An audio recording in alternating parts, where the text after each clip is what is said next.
राजस्थान में डिग्री की रेट क्या है, कितने रुपए में मार्कशीट मिल जाती है, ये राजस्थान की इज्जत अगर शराब की तो कांग्रेस और भारतीय जनता पार्टी ने की। पेपर लीक की घटनाएं, बजरी माफिया का आतंक, थाना गांधी की दलित युवती के रेप करके और चित्रे प्रतापगढ़ में आदिवासी बहन को निर्वस्त्र करके घुमाने की घटना हो, अपराध के अंदर अगर राजस्थान को 1 नंबर पे लाने का काम किया तो राजस्थान के माथे पे कलंक लगा। उसमें भारतीय जनता पार्टी और कांग्रेस की शासन व्यवस्था थी। भाइयों, इस बार राजस्थान के अंदर न कांग्रेस चल रही है न भाजपा चल रही है। अगर तूफान चल रहा है तो जवान का, किसान का, आरएलपी और आजाद पार्टी का तूफान चल रहा। उठाओ, अपनी ताकत को पहचानो। आप तो दिल्ली के नजदीक हो, आपने दिल्ली के शासन को भी देखा, राजस्थान के शासन को भी देखा। मारवाड़ से तूफान चल रहा है, इसे यहाँ पे सुनामी बना दो। वोट की अपील करने आपके नहीं चाहे, मैं तो फिर हमेशा आपको नहीं चाहूंगा, आपकी तय आवाज करूंगा। सलमान बेनीवाल ने राजस्थान एक पार्टी बना नौजवानों को लड़ना सिखाया, संघर्ष करना सिखाया। और पहले अकेला सलमान बेनीवाल लड़ता था, अब चंद्रशेखर आजाद 1 और 1 11 हो गए। 2 भाई मिलकर दलित, शोषित, पीड़ित किसान की आवाज को बल दे रहे। मैं आपको विश्वास दिलाता हूँ, ये गठबंधन बहुत आगे तक जाएगा। राजस्थान कभी क्या सीखा जाएगा, गठबंधन को याद किया जाएगा। इस बार सत्ता की चाबी आरएलपी-एसपी गठबंधन के हाथ में होगी। ताला आप ही खोलोगे, न कांग्रेस न भाजपा। आप मजबूती से उद्वी भाई को जिता के भेजते हैं, सत्ता के अंदर आपकी भागीदारी हम सुनिश्चित करेंगे। इतना विश्वास मैं आपको दिलाता हूँ। यहाँ जो उम्मीदवार है उनके बारे में आप जानते हैं। बाबा जी तो लोकसभा के अंदर है, उनको क्यों फ्री कर रहे हो? उनको वही रहने दो बाबा जी, लोकसभा लड़ लेंगे वापिस। दूसरे वाला नहीं जानता, लेकिन कांग्रेस भाजपा के खेल को खत्म करना है और चुनाव गहलोत के गठबंधन को खत्म करना है। जवानों का, किसानों का राज राजस्थान के अंदर लाना है। टोल मुक्त राजस्थान, कर्ज मुक्त किसान, सशक्त लोकायुक्त, जवानों को रोजगार। भाइयों, किसानों के लिए देश पर कौन लड़ा? तो सेना को ठेके में दे दिया, तब कौन लड़ा? या आपके सामने जो सांसद खड़ा है, ये शाहजहांपुर बॉर्डर पे 70 दिन मोदी की सत्ता को ठोकर मार के आपके लड़ रहा था। कि भाई के संघर्ष को याद रखना, इस बार हम दोनों भाइयों को मजबूत करना। बहुत बहुत आपको धन्यवाद। जय हिंद। केतली का चुनाव चिन्ह मोदी जी ने चाय के नारे के साथ देश के प्रधानमंत्री के पद में बैठ के मैं चाय बनाता था। अब मोदी जी की केतली को चंद्रशेखर आजाद ले आए, फिर मोदी को बचा क्या चाय का सामान बताओ मुझे। इसलिए कांग्रेस को फ्री करना, कांग्रेस को फ्री करना। और ये पानी की बोतल है, ये वसुंधरा की दारू वाली बोतल नहीं है, पीने का पानी स्वच्छ प्रशासन आपको देगी। केतली सर्दी के अंदर गर्मा गर्म चाय पीने आप आशीर्वाद देना और संदेश देश के अंदर देना है कि अलवर के लड़ा के बॉर्डर पे भी लगते हैं।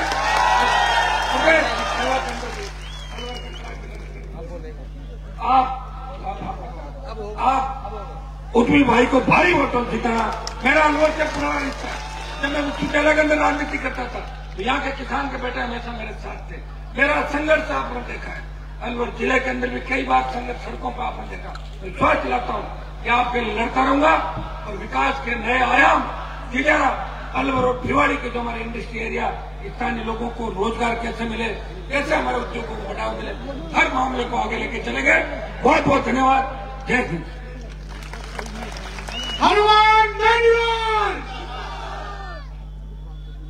हमारे बीच में भीम आर्मी चीफ और आजाद समाज पार्टी के राष्ट्रीय अध्यक्ष एक जरूरी ऐलान ये है कि हमारे पुराने साथी हैं भाई सद्दाम हुसैन, उनको प्रदेश में प्रदेश सचिव की जिम्मेदारी दी जा रही है। हम अपील करते हैं कि वो मजबूती से चुनाव को आगे लेके जाएंगे। मैं चंद्रशेखर आजाद जी को अनुरोध कर रहा हूँ कि वो आए और अब संबोधित करें। आप भी आ जाओ।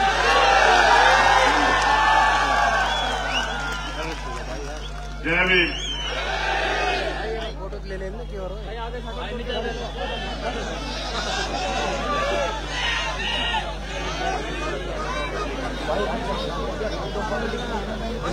मुझे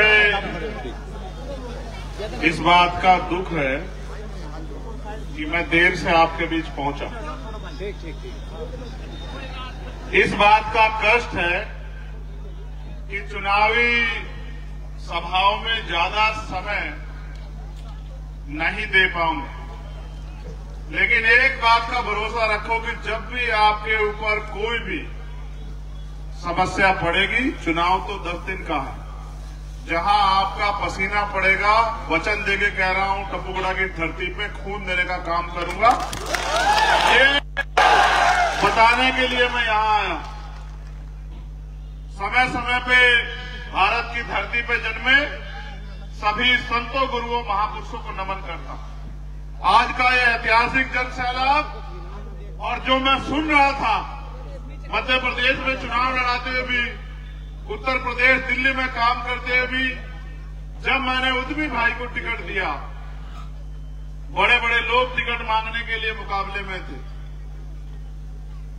मैंने अपने लोगों से ये कहा, जिन लोगों ने मुझे यहां तक लाके खड़ा किया, कि एक जाति एक धर्म से चुनाव नहीं जीत सकते। अगर वास्तविकता में जीतने के लिए लड़ रहे हो, ताकत बनाने के लिए लड़ रहे हो, तो फिर मेरी बात के साथ खड़े हो जाओ। इस बार ही तिजारा में इतिहास लिखा जाएगा, आपका झंडा और डंडा दोनों बहुत मजबूत रहेंगे। इस मंच पर उपस्थित हमारे सभी सम्मानित सर्व समाज के हमारे साथीगण, हमारे बड़े बुजुर्ग, मेरे हम और मेरे भाई अमित कसाणा जी, भाई महक सिंह जी, हमारे वरिष्ठ नेता और राष्ट्रीय महासचिव भाई नरेंद्र कुमार भाटी जी, इस तिजारा विधानसभा के लोकप्रिय प्रत्याशी भाई उद्यमी पोसवाल जी, और आप सबके सहयोग से इस बार परिवर्तन के दौर में राजस्थान के भावी मुख्यमंत्री जो हमारे बीच है, भाई हनुमान जी बेनीवाल जी का भी मैं धन्यवाद करता हूं। और आप जानते हैं, मैं कोई बात बिना सैद्धांतिक नहीं कहता हूं। जो बात कहता हूं बहुत दमखम से, बहुत समझदारी के साथ कहता हूं। मैं इस बात को इसलिए कह रहा हूं कि आप ये जब चुनाव शुरू हुआ था, प्रत्याशियों की लिस्टें आ रही थी, आपने पहली बार राजस्थान में देखा होगा, जो यहाँ के लोगों को गुलाम समझते थे, ये समझते थे कि हम कुत्ते बिल्ली को भी टिकट देके भेज देंगे, जनता उसको जिता के भेज देगी, उनको आखिरी दिन अपने प्रत्याशी घोषित करने पड़े, यहां तक कि अपनी लिस्टें भी छिपानी पड़ी। ये इस बात का उदाहरण है कि यहां जो गठजोड़ बना है, भाजपा कांग्रेस उसका मुकाबला नहीं कर पा रही। मेरे सम्मानित लोगों, बहुत बातें कहने को हैं।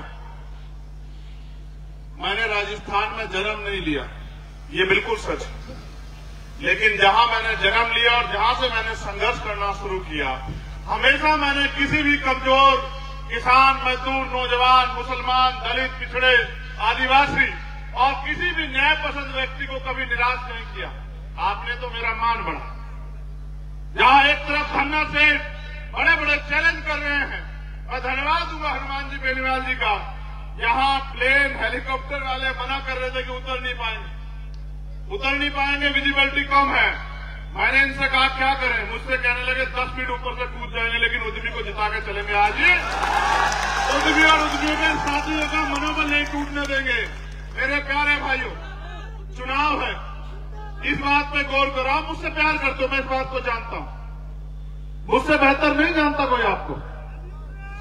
मैं आपका खून हूं, आपको मुझसे बेहतर नहीं जानता कोई। और जिनकी मैंने लड़ाई लड़ी है, चाहे वो गुर्जर समाज हो, चाहे वो किसान समाज हो, चाहे वो जाट समाज हो, चाहे वो पिछड़े वर्ग के लोग हो, बाल प्रजापति कश्यप सैनी समाज के लोग हो, चाहे सीएम के एनआरसी में आपके यहां नेता तो बहुत है, मुझे कष्ट के साथ कहना पड़ रहा है, आपके यहां नेता बहुत है। आपने वोट देकर नेता बहुत लोगों को बनाया। जब इस देश में सीएम के एनआरसी लागू किया जा रहा था और देश के प्रधानमंत्री और गृह मंत्री बैठ के आपका मजाक उड़ा रहे थे, और एक हमारे उत्तर प्रदेश के मुख्यमंत्री बड़े बड़े भाषण देके कहते थे कि मुसलमानों ने अपनी बहन बेटियों को, मां को सड़क पर बिठा दिया और खुद जो है घर में जाकर बैठ गए डर के। अगर कोई आपके साथ खड़ा था, आप इतिहास पढ़ के देखो और जानकारी हासिल करो, तो सिर्फ चंद्रशेखर आजाद खड़ा था इस ऐलान के साथ कि कोई भी किसी कमजोर को अकेला ना समझे। जब कोई साथ नहीं खड़ा होता मैं गया 29 दिन के लिए जेल में लाठिया खाई में। मैं आपसे इस बात पे वोट नहीं मांगूंगा, मगर मैं आपसे पूछना चाहता हूं, अगर आप किसी और का चयन करते हो उद्यमी के अलावा, उसकी डोर किसके हाथ लोगे आप मुझे बताओ। अगर आप कांग्रेस पार्टी के व्यक्ति जिता के भेजते हो, क्या उनकी इतनी हिम्मत है कि वो मुख्यमंत्री जी के सामने जो वर्तमान के एक शब्द आपके लिए बोल दे? आप बताओ मुझे पूरी जिम्मेदारी से।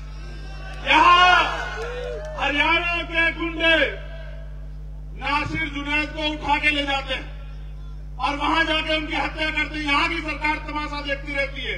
पूरे राजस्थान में हमने आंदोलन करा, हर जिले में, पूरे हरियाणा में हमने आंदोलन किया, पूरे जिले में हमारे प्रदेश अध्यक्ष बैठे हैं उत्तराखंड के, पूरे उत्तराखंड में हमने आंदोलन करा, पूरे उत्तर प्रदेश में आंदोलन करा।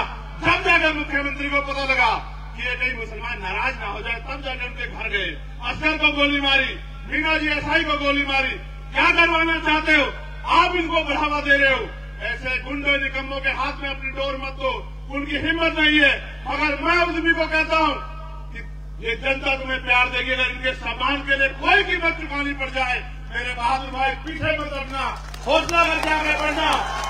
जनता तुम्हारे साथ है। जिस दिन से तुम्हारा ऐलान हुआ, बड़े बड़े झंडा सेठों की, ताकतवरों की भाषा बदल गई है।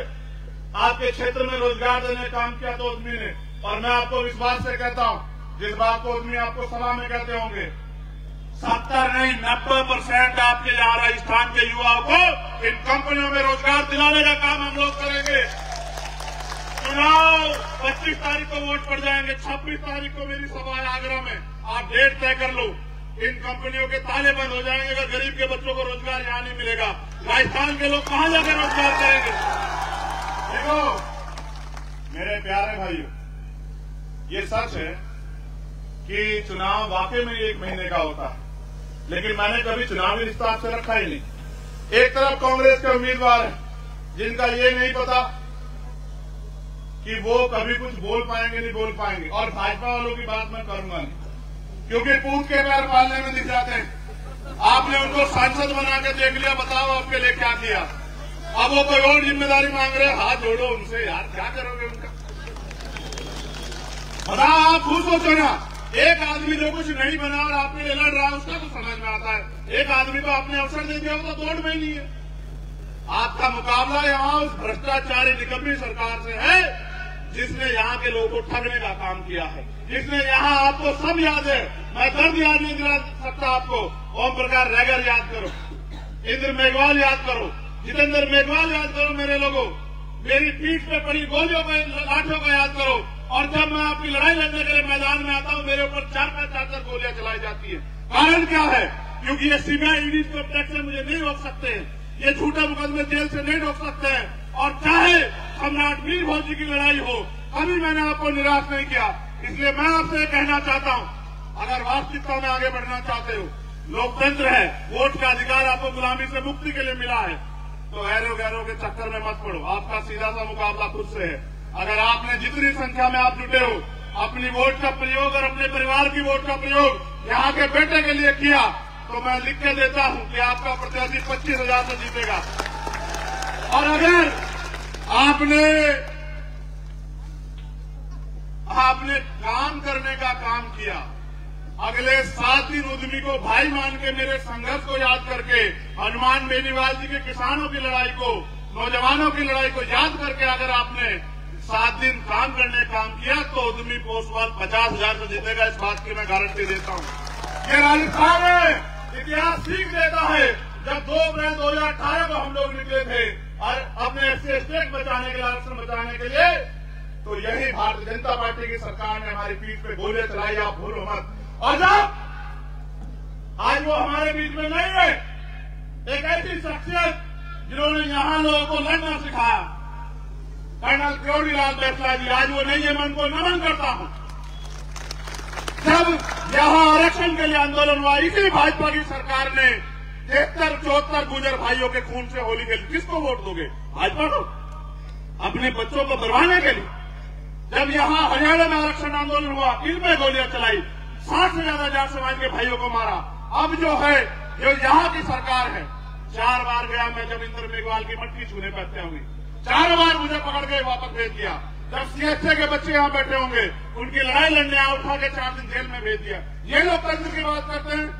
इनका एक ही मकसद है, जब भाजपा के लोग होते हैं तो कांग्रेस के लोग कहते हैं लुटेरे, जब कांग्रेस के लोग होते हैं तो भाजपा के लोग कहते हैं लुटेरे। आप बताओ, इनमें से किसी ने एक के खिलाफ एक कार्रवाई भी की हो तो आप बताओ।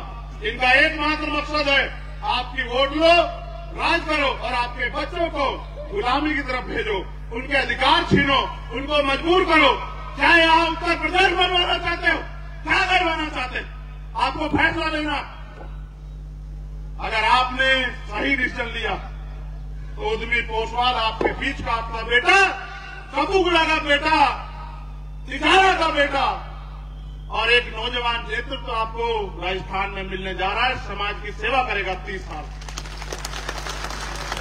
और अगर आप उनकी बातों में आ गए, धर्म और जाति के आधार पर चले गए, तो फिर आपको वही झुंझुना मिलेगा जो आपको पिछले लंबे समय से मिलता है।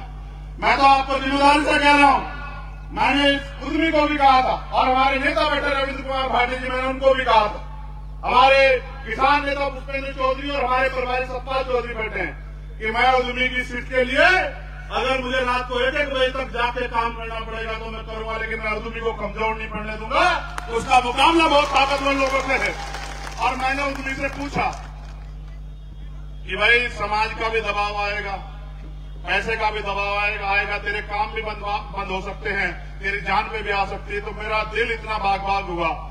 एमपी साहब, उद्यमी का जवाब सुन के उसने कहा गर्दन कट सकती है लेकिन झुकेगी नहीं।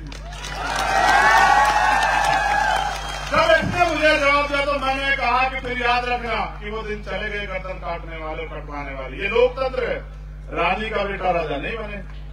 राजा वो बनेगा जिसको जनता वोट देगी। और जनता आप जानते हैं, सर्वे आप करा लो, आपको पता लग जाएगा कि हर जाति धर्म का वोट जो है वो उद्यमी के साथ है। फिर बताओ कोई कैसे जीत जाएगा। तो मैं आपको बार बार कहता हूं, मेरे नेता मान्यवर काशीराम साहब कहा करते थे कि जिनका दल मजबूत होता है उनके अंदर बल होता है, और जिनके पास बल होता है उनके द्वारा समस्याओं का हल होता है। आप तय करो। मैंने तो जितनी मुझसे आपने सेवा मांगी की, अपने दिल पे हाथ रख के बताओ, क्या कभी मैंने आपको निराश किया? कभी मैंने आपको पीठ दिखाई? आज मैं आपको पीठ दिखा सकता हूं जहां मेरी पीठ पे 4-4 गोली चलाई गई। लेकिन मैंने 3 दिन के बाद मैं भरतपुर में था। गोली लगने के 3 दिन बाद मेरे सब साथी जानते हैं, सद्दाम भाई और सब लोग, भरतपुर में सबाती में 7 घंटे बहते खून के साथ आया। और जब मैं स्पीच कर रहा था मेरा खून बह रहा था, लेकिन जब मैं यहां से गया 7 घंटे तब मेरा खून बह रहा था। मुझे डॉक्टर ने कहा कि मरना चाहते हो?